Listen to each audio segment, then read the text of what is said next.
Welcome to today's edition of Tech Tuesday by Full Sail University. Today's discussion is web apps, the software that powers the internet.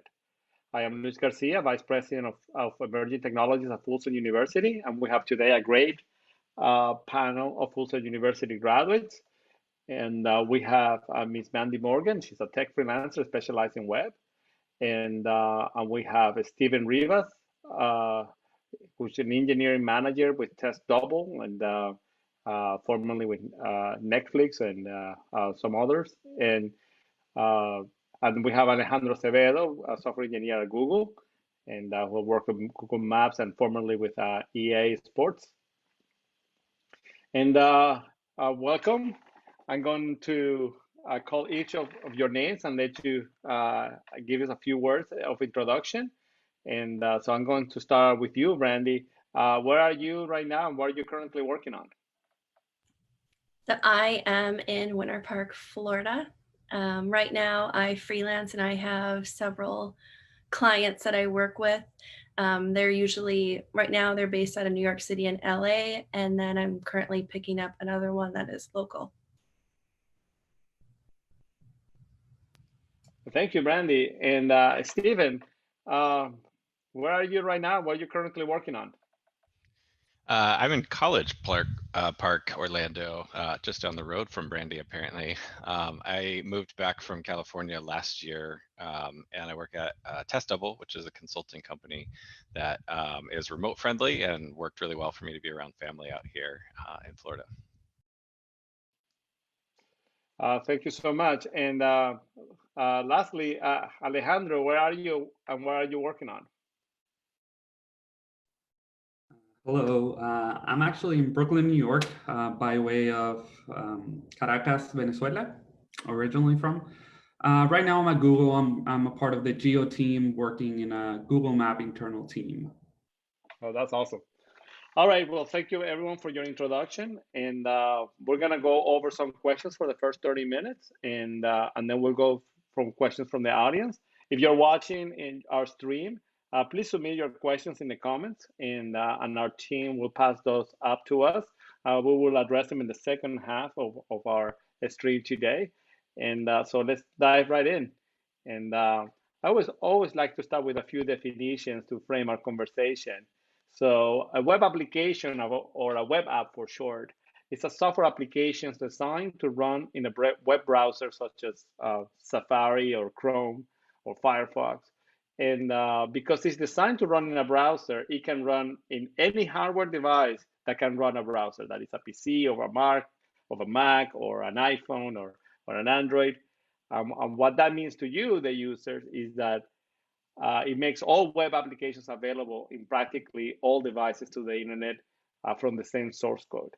And this is a very big deal because some other types of applications can't do that. Mobile applications for iPhones cannot run in Android and vice versa. And applications for PC cannot run on Mac. So web applications can run in any device.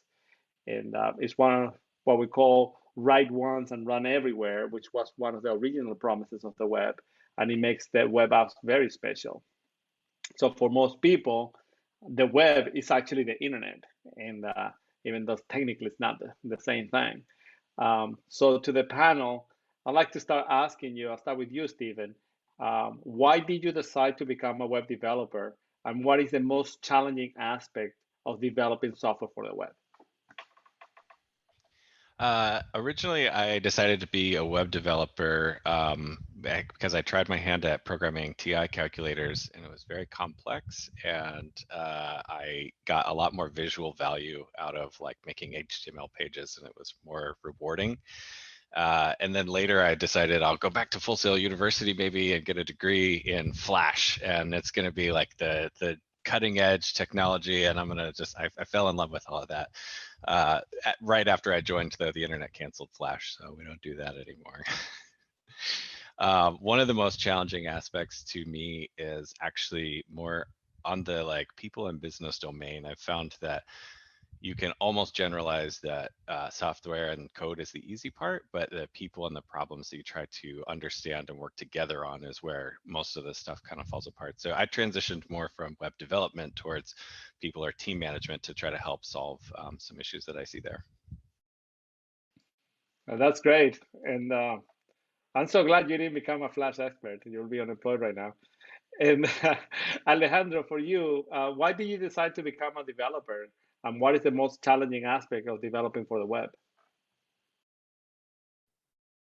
Sure. I kind of evolved into being a web developer. I come from the video game world. I actually went to Full Sail for game development. And the industry kind of transitioned a little bit from desktop applications or more specific platform applications into web for the reasons that you said, availability and a single code source to achieve something in multiple places. Also personal projects. I had ideas, I wanted to do a lot of things, and usually the entry cost to building a web application is a lot shorter or smaller than building a desktop application or a console application. So one thing led to another, and just started doing stuff on web, and it picked up, and kind of transitioned into industries that require that, and just ended up there. Also, as the web frameworks and application tools evolved, everything became a little bit more easy or fell into place for me to actually go that path. What you were saying about the challenging things about web, definitely the fact that it's so flexible and everything, you're dealing with a browser that lives on every device, a mobile device, a tablet, a computer. The expectation to transition from a desktop application in which you have access to all the hardware and one less layer to interact with things. Once you're in the browser, that kind of changes a little bit, and all the standards between all the browsers and all the things that you have to deal with kind of change a little bit. Now we'll get into the details of those trade-offs, and that's actually my next question. But before we go there, Brandy, for you, why did you decide to become a developer, and what do you see as the biggest challenge to develop for the web? So my background is actually in marketing. I got into development because I was running a mobile conference, and I needed to get a site. I needed to get changes to a site, and instead of having to keep going to the developer, I started to teach myself, and I started to really like it. And so then I decided to go back to school and go to Full Sail. And after Full Sail, I actually went into mobile. So I did mostly React Native, and obviously React and a couple other frameworks. And I feel like that can be a big challenge, picking the right thing, picking the right tool, and making sure that that's the most appropriate for that job, and also the most appropriate for the person using it. Because right now I'm sort of in like the SaaS space. So it's making sure and understanding like what's appropriate can be a challenge. That's great. So let's get into the thing that Alejandro was talking about. This idea of write once and run everywhere is a big promise, but it also means big trade-offs in what an application can do. This is because the application is accessed through an independent software layer in the browser, which you don't fully control as a developer. And in any code usually speaks directly to the operating system or even the microprocessor, but in web development, that's not the case. And so you always have to making trade-offs of what your application can do. So without getting too technical, because this can go in all kinds of directions, but I'd love to hear from you about those trade-offs. If you can give us an example of a big trade-off that you had in an application, how you work around it. And I'm going to start with you, Stephen. Well, the one that I thought of was maybe a little technical. Stop me if so. We had a page that users were reporting was taking about a minute and 20 seconds to render, and they didn't understand why. They were like, it just takes forever. It spins and spins and spins, and then the browser crashes. What we ended up discovering, we were like, why would that happen? There's only like 100 rows on there. It doesn't make sense. We were sending the entire payload for all of the data that they needed over, which is only about 9 megabytes of compressed JSON. And when the browser, which we don't control, was trying to decompress that and turn it into a couple hundred megabytes of JSON, it was too much for it to handle. So it would effectively just crash. So we thought something that was like very easy, just send the data, the browser will render it, turned out to be a pretty big problem. What we did to get around that was, and this is something that's important to remember in web development, we had to write code that allowed the server to handle all of that and send little bits over to the browser only when users really needed to see that. So just because you don't write code in the browser doesn't mean that you won't write that code. You will write code somewhere else, either on the server side or in the database or any sort of other layers that you can imagine, maybe many times over, because the browser will pull these like limitations, not just of their software, but the user's device that's attached to that. Maybe it's an older phone, an older laptop, and you have to account for those. That's a great example. Well, thank you for that one, Steven. How about you, Brandy? Can you give us an example of a big trade-off that you made and how you worked around it? The biggest I can think of is I was at a startup here in Orlando, and they did live event production software.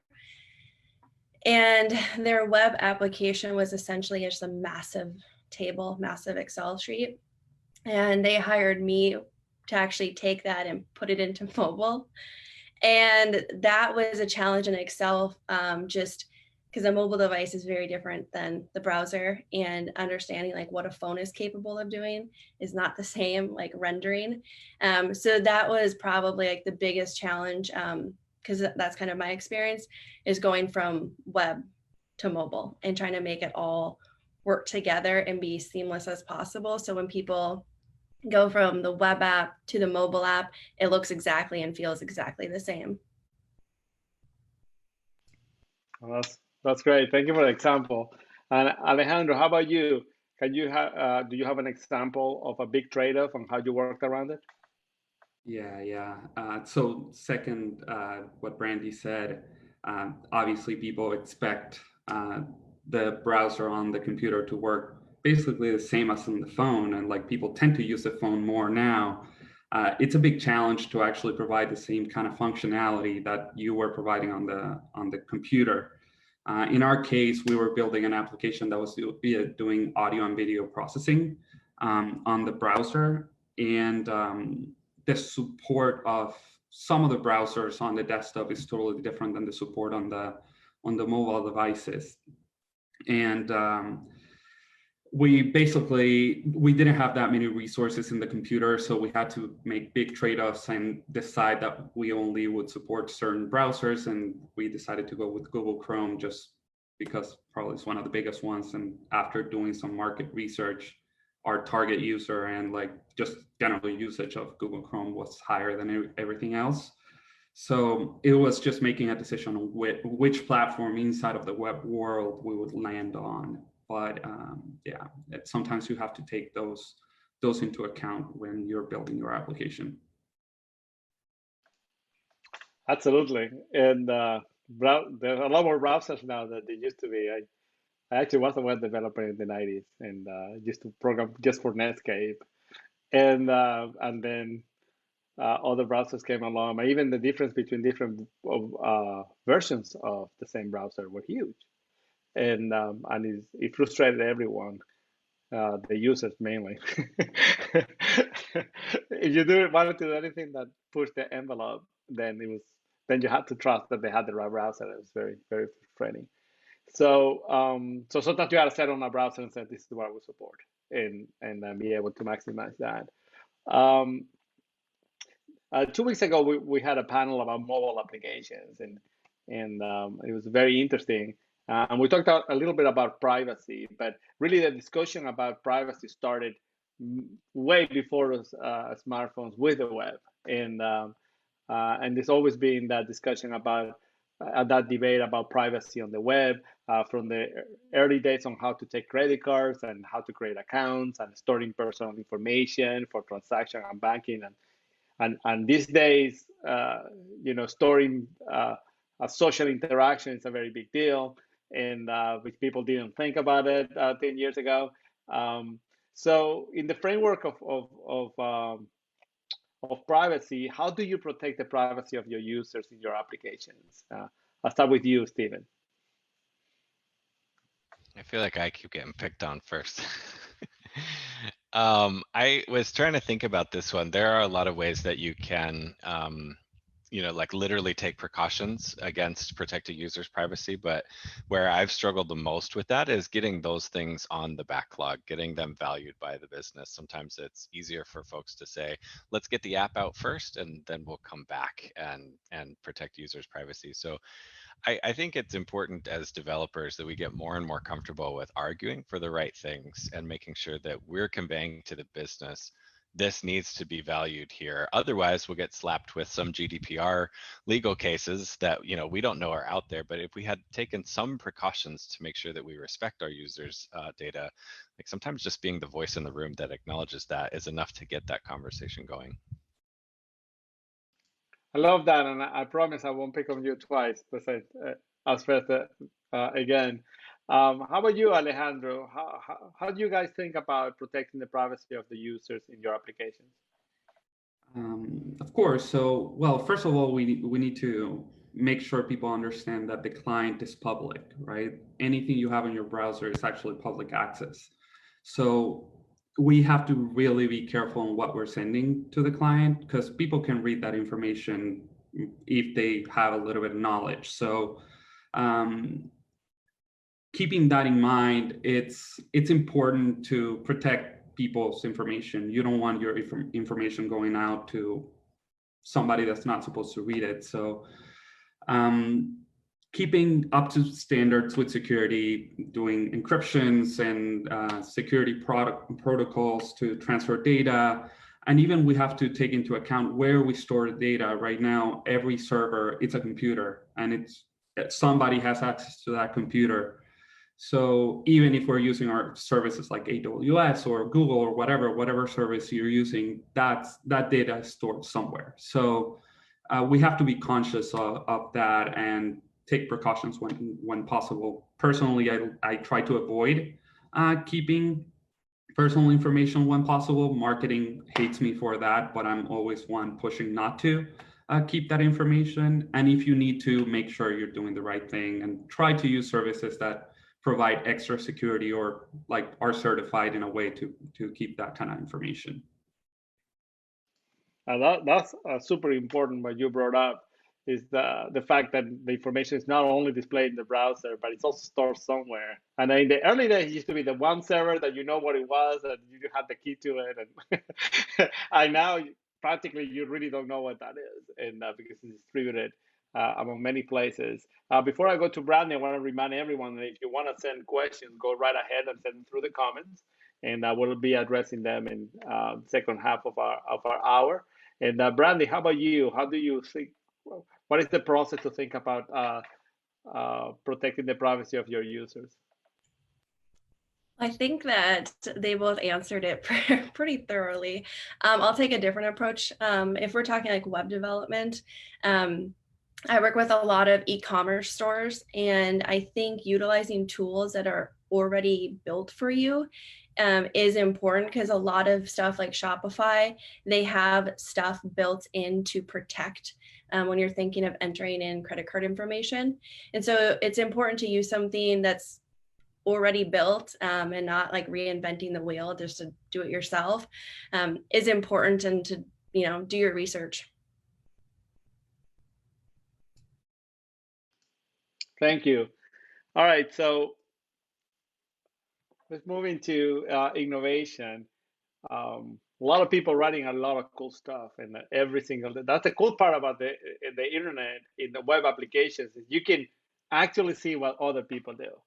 And as Alejandro said, sometimes because everything that is in the browser is public, you can read their code and figure out how they did the stuff, and you get to learn a lot from other people's code. And so I'm always amazed when I go surfing around. It's like how did they did that? And getting a lot of cool stuff around. So since every day people are writing new stuff, can you share a recent discovery of a application that you found very innovative? And I'll start with Brandy this time. I wish you wouldn't tell because I can't think of something off the top of my head. I live in my bubble. I've learned my lesson with like shiny object syndrome, not to go after the new things. So I'm probably the worst person to ask for this. Man, can we come back to me? I can't even think of anything. I'm sorry, I put you in the hot seat. Yeah, I go to Alejandro then and see if he has an example of a recent web app that he found innovative. Yeah, this is a tough one because I agree with Brandy. We kind of live in our own world, like kind of stay to what we know and what we try to do good and just try to be good at it. One thing I am kind of, wouldn't say excited about, but like I've been interested in is machine learning is to me the new shiny object, is what people are kind of turning their heads into.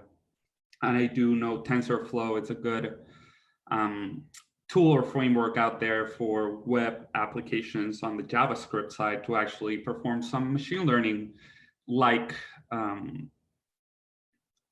things, like just be able to do skeletal tracking or like just general machine learning models.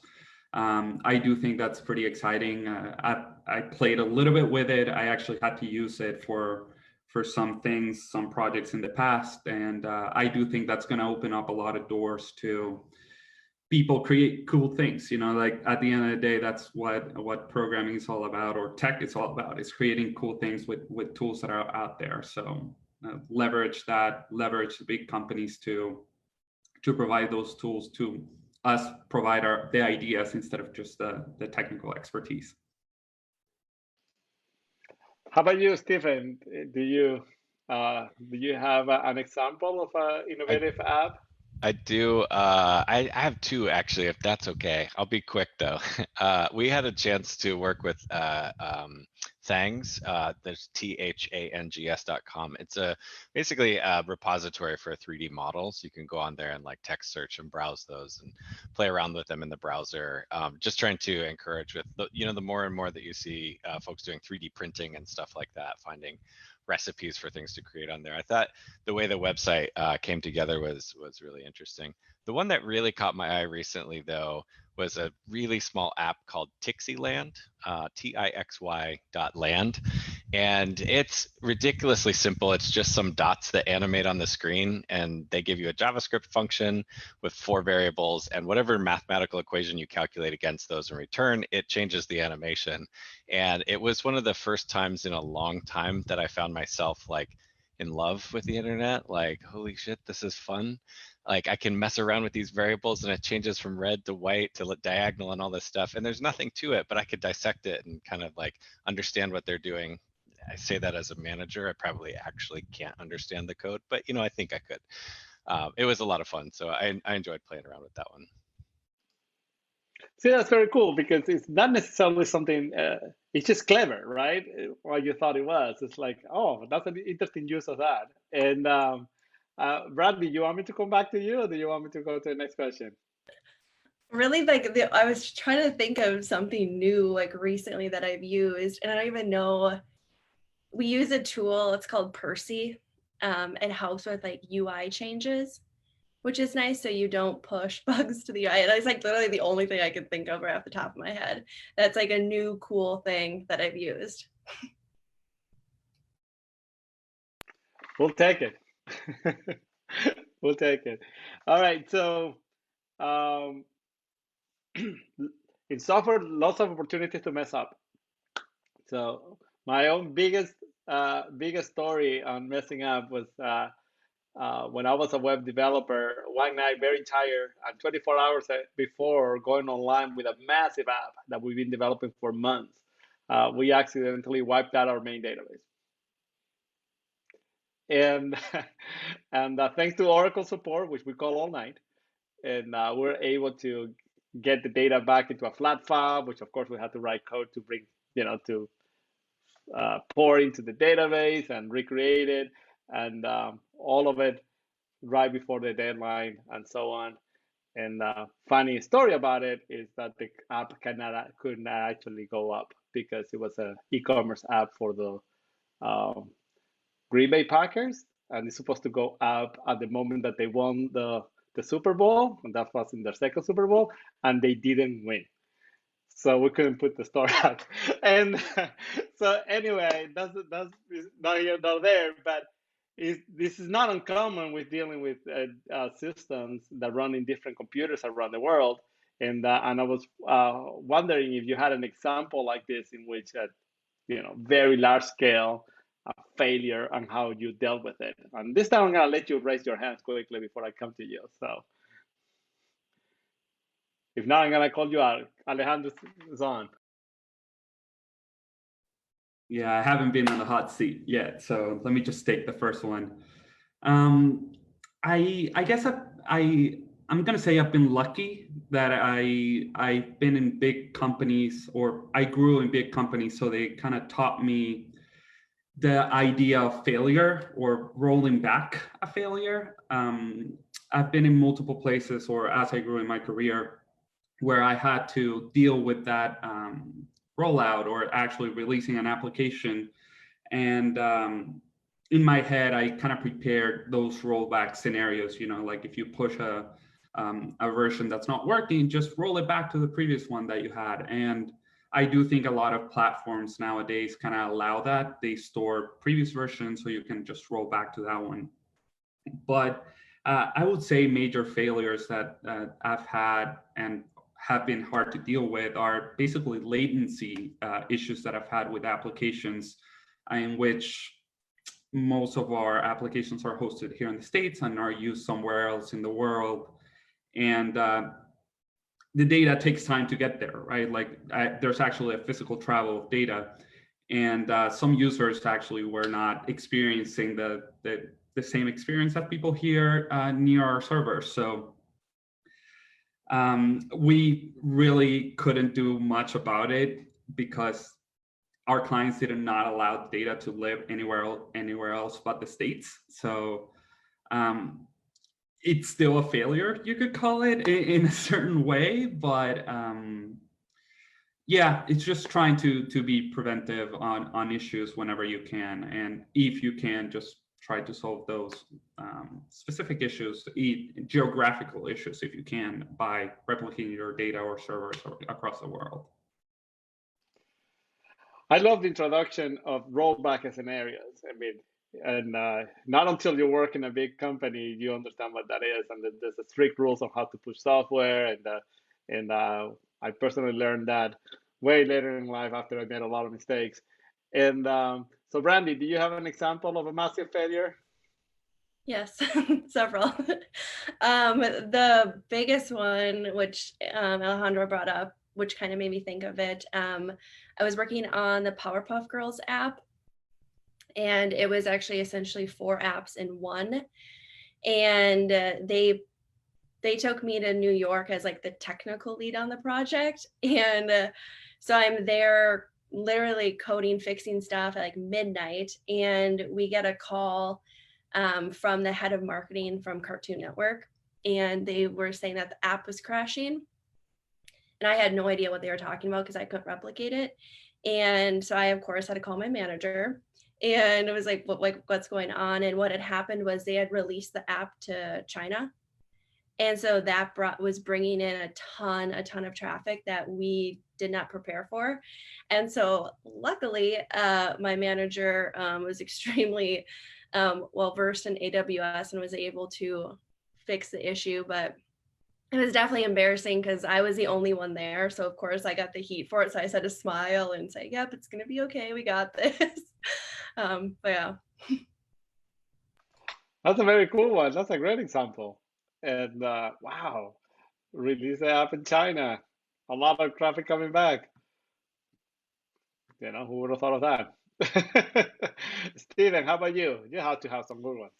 I have one that almost took Netflix down for the entire world. But thankfully, because people were used to rollbacks, there was some safety mechanisms that prevented that. We were experimenting with like automatic ratings. So instead of having somebody say this is PG-13, could we like infer that? And we were updating some of the ratings for a specific country just to test this out.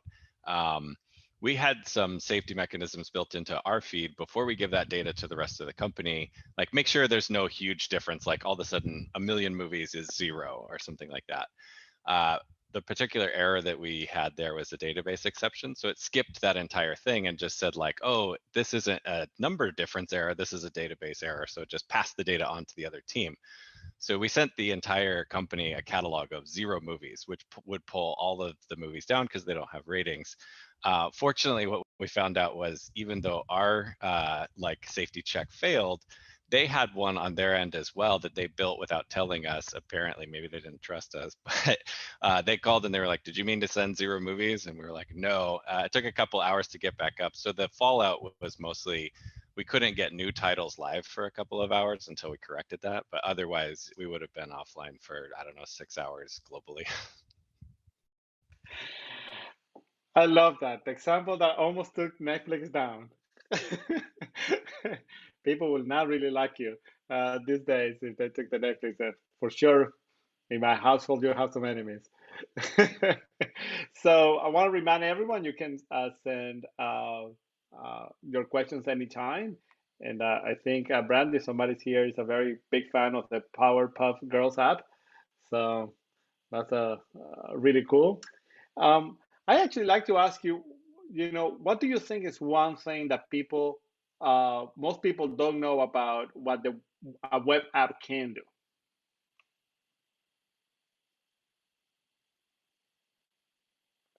And and I give you an example. When I started on the web, and you couldn't do none of the things you could do. Nothing that moved on the screen you can actually do. And if it was years into the introduction of JavaScript, right? And the JavaScript got some interactivity. HTML itself is not a programming language. It doesn't have loops or variables for that matter. And so introducing those added a lot more of what the browser can do. You can push a lot of more in interactivity down to the browser instead of trying to do everything on the server side. Um, I stopped being a developer for many years, and when I came back, you can actually drag and drop, and that was huge because that's something I could not do when I was a developer. So in that context, do you think that there's some things that web applications can do that most people don't think about? Go ahead, Brandy. I'd say most people that maybe aren't technical or don't come from the web development space know about like offline functionality, which I think plays a huge part, especially some of the stuff that we've been doing. We have to be offline first, which is, understanding what the customer needs. And so I feel like that is something that maybe a lot of people aren't aware of, maybe haven't experimented with, or even know that it's an option.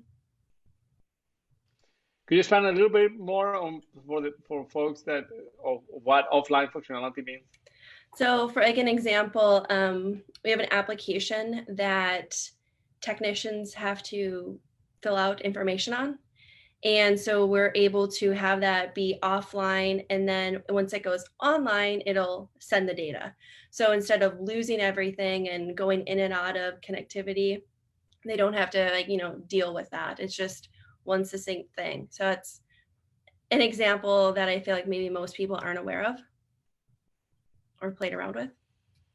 That's a great one. I wasn't aware of it. So thank you for instructing me. How about you, Alejandro?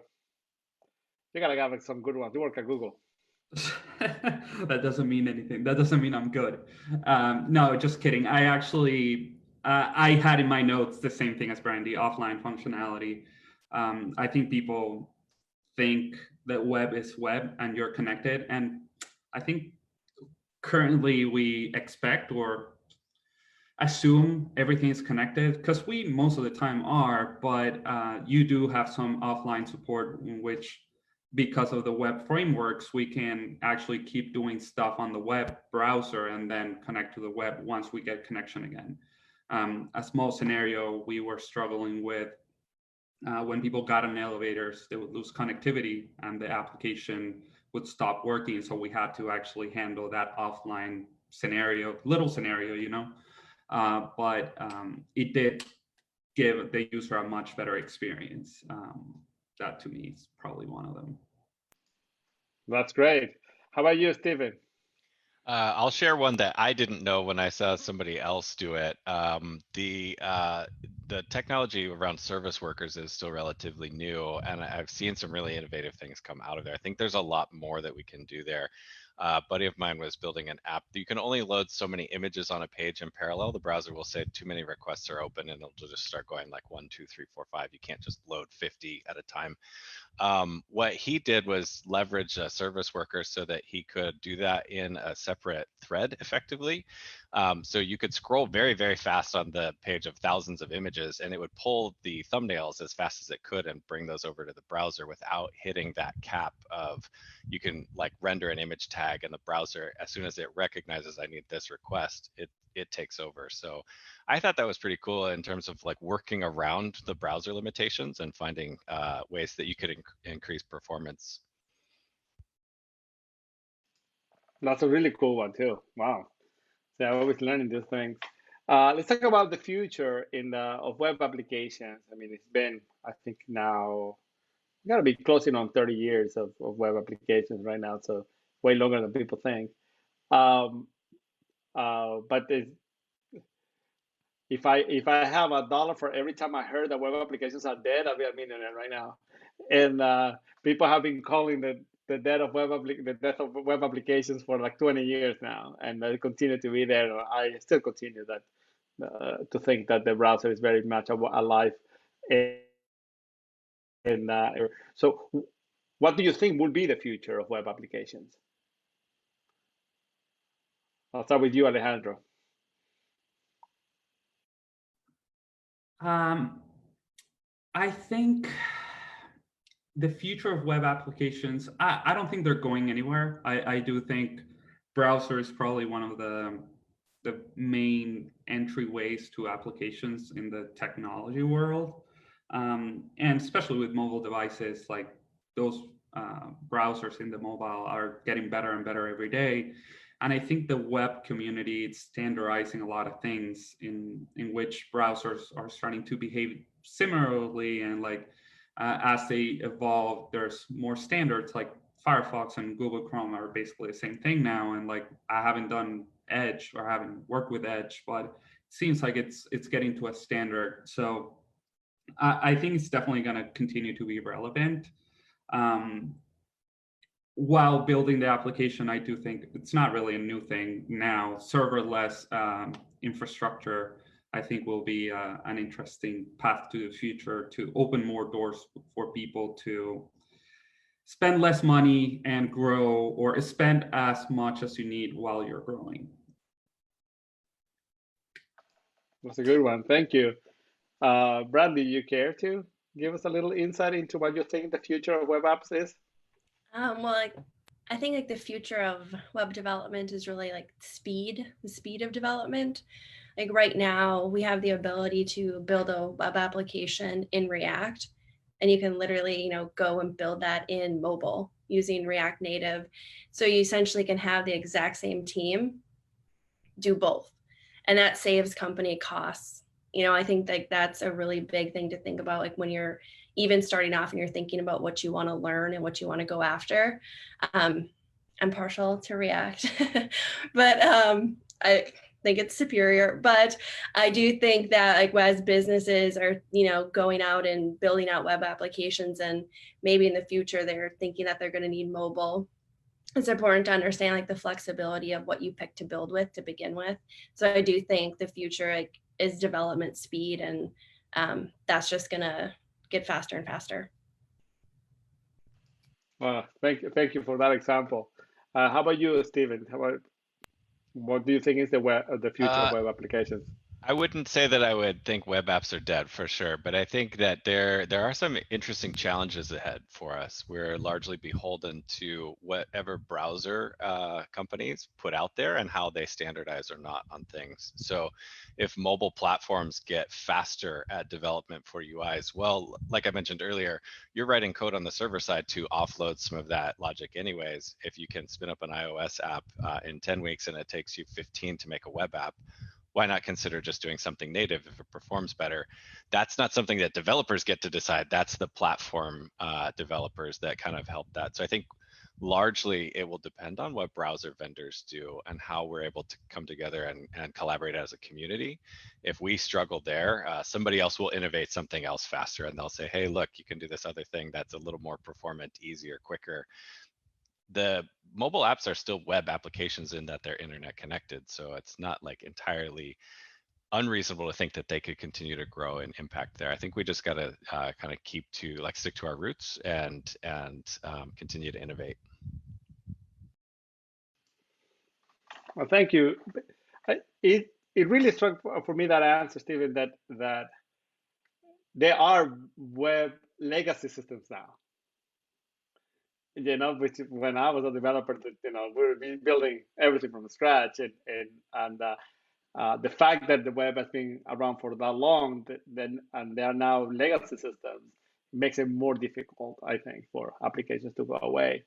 And so the web will probably continue to be around, as all three of you predicted, even though the challenges continue.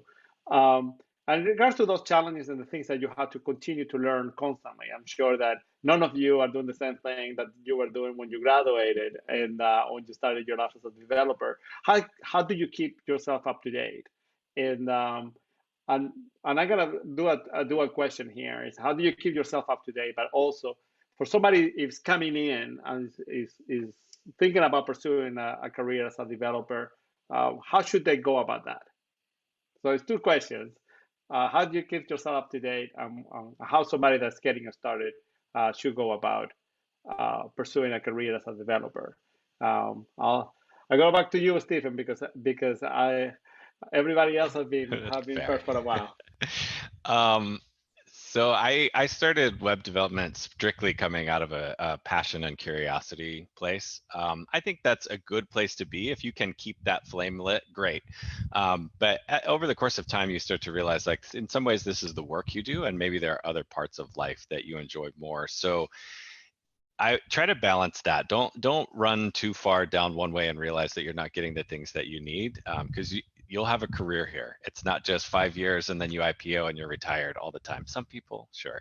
But if you're here 20, 25 years, like, you're going to be maybe having a family in that time, moving around, buying houses. And if you're focused too much on keeping up with everybody, you'll lose sight of what's really important. So I would suggest, like, just balance that and try to find opportunities where you are at your job today, where you can learn on the job and not, like, always feel like you have to go to night school just to keep up with, the, like Brandy said earlier, the shiny object syndrome. You don't have to chase everything.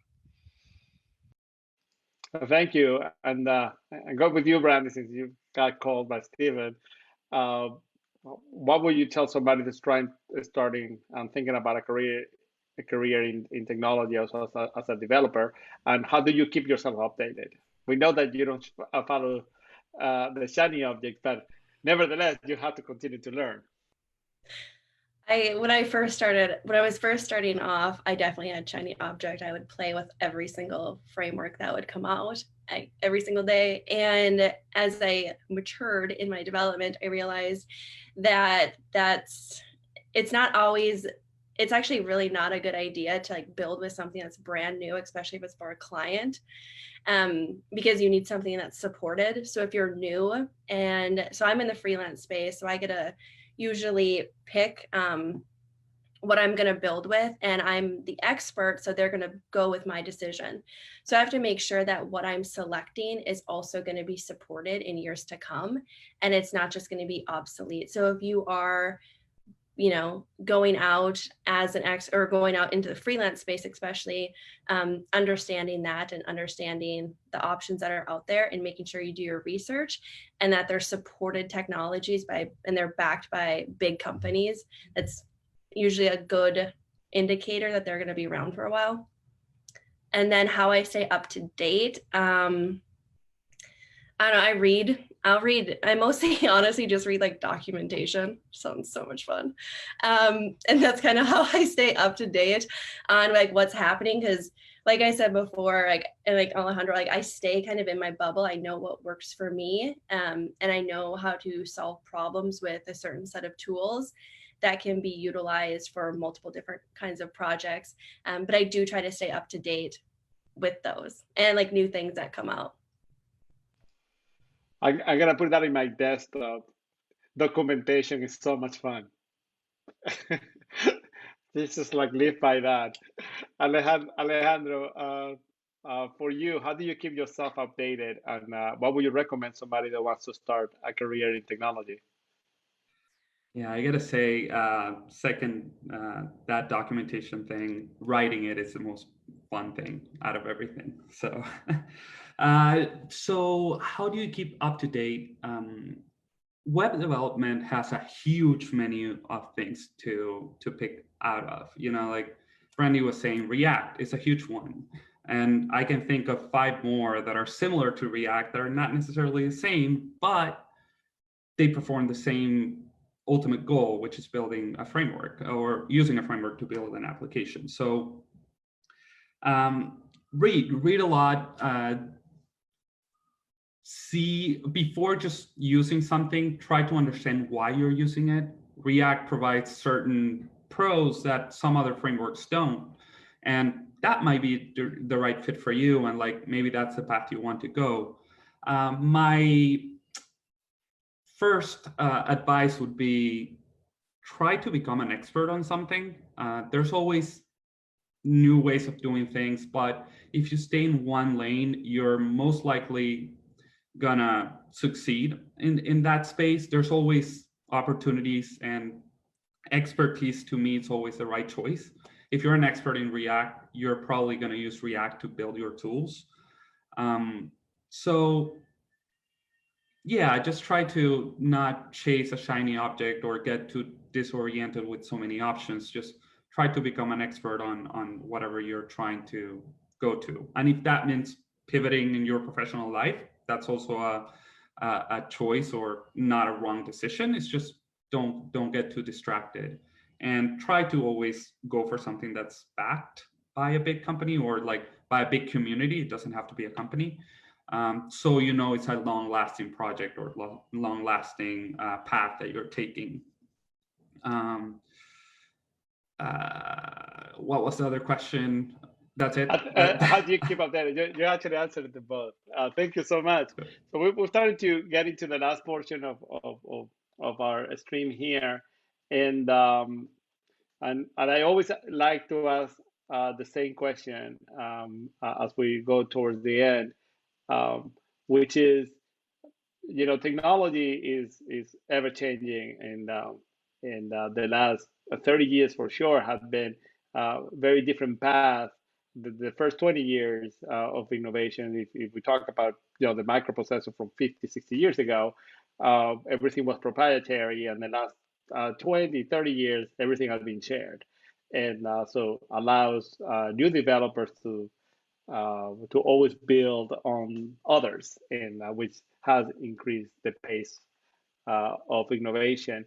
And I think that for the future,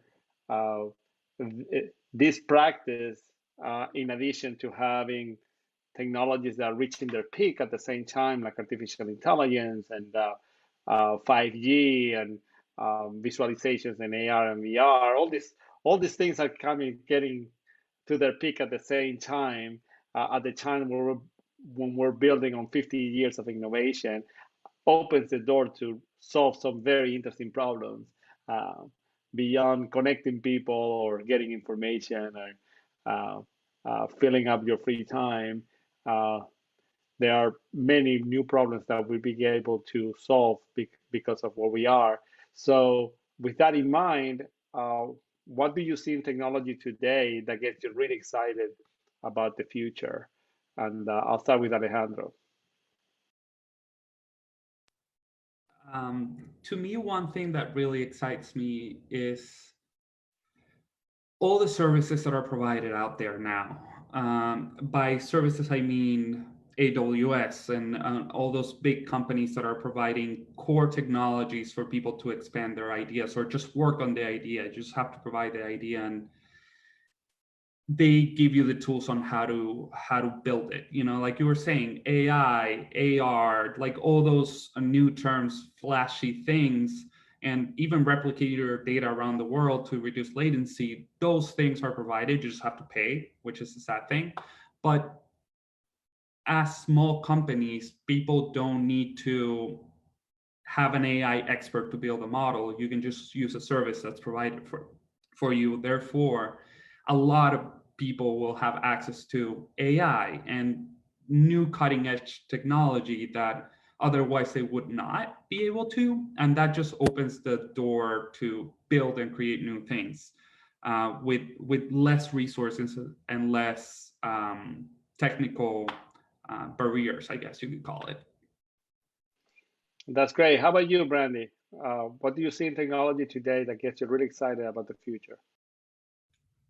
So I love the ability to be remote, work from anywhere. And I also, so we have a team of like, I think there's 3 or 4 of them now that are actually in India that we work with.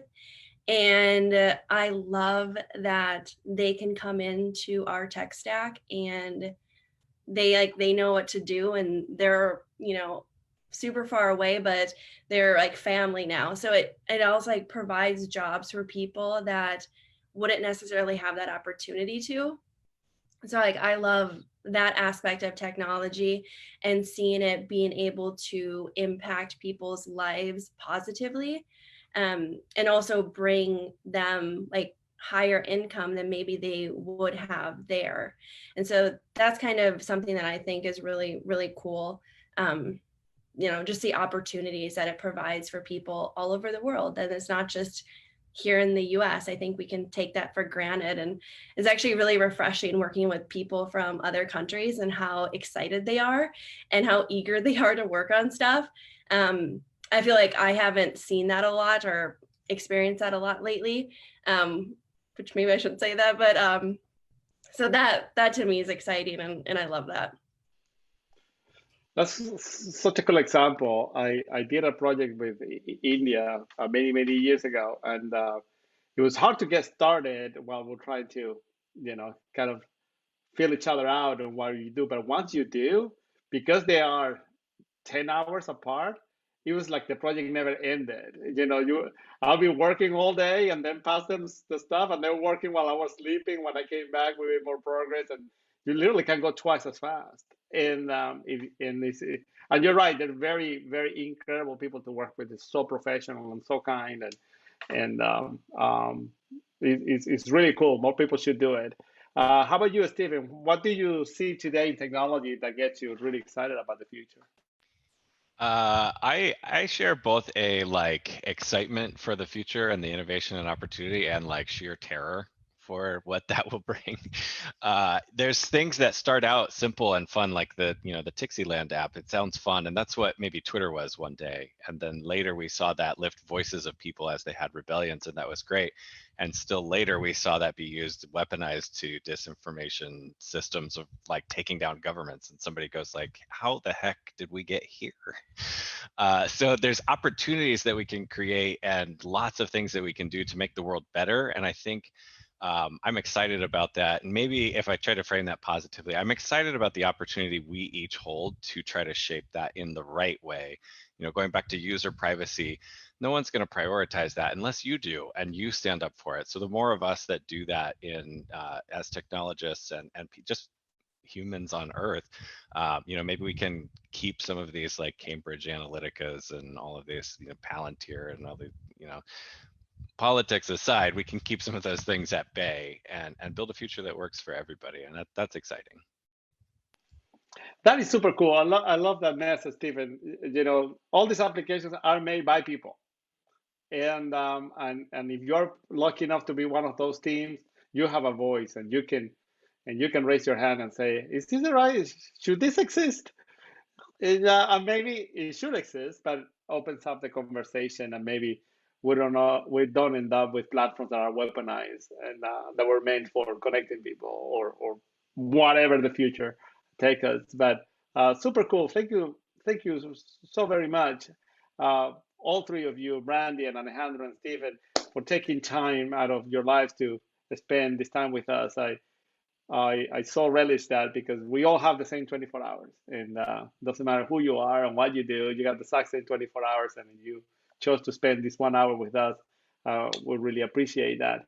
Thank you so very much, and I'll see you later.